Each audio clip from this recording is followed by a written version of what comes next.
देखिए दोस्तों, question number आपका 25 है। आपका ये यहाँ 15 लिखा हुआ है, ये 25 है। ठीक है ना। क्वेश्चन नंबर 25 है। यहाँ पे भी आपको 3 नंबर दिए हैं, 3/8, 5/12 और 15/16 का आपको एचसीएफ आपको वो निकालना है। ठीक है ना। तो जब भी हम फ्रैक्शन का एचसीएफ निकालते हैं तो क्या करते हैं, ऊपर वाले का आपका एचसीएफ और नीचे वाले का हम लोग एलसीएम आपका निकालते हैं। ठीक है ना। ऊपर वाले का एचसीएफ क्या होगा आपका, देखो सारे में आपका 1 दिया हुआ है तो 1 ही आपका एचसीएफ होगा। ऑप्शन से भी पता चल रहा है, लेकिन हम लोग उसको सॉल्व करेंगे। ठीक है ना।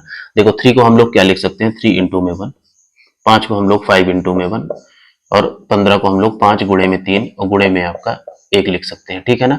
तीनों में देखो क्या कॉमन है, आपका 1 कॉमन है, तो एचसीएफ कितना आ गया आपका 1। ठीक है ना।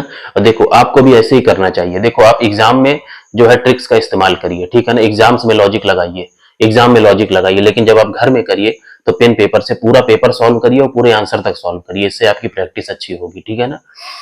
मतलब आप घर में हीरो बनने की आपको जरूरत नहीं है। ठीक है। अब देखो क्या करना है, नीचे वाले नंबर का आपको एलसीएम आपको निकालना है। 8 को हम लोग क्या लिख सकते हैं, 2 का क्यूब लिख सकते हैं।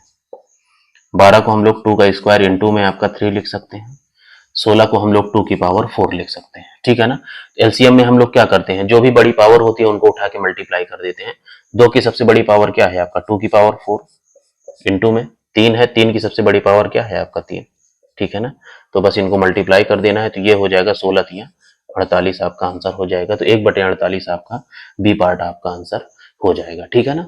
जय हिंद।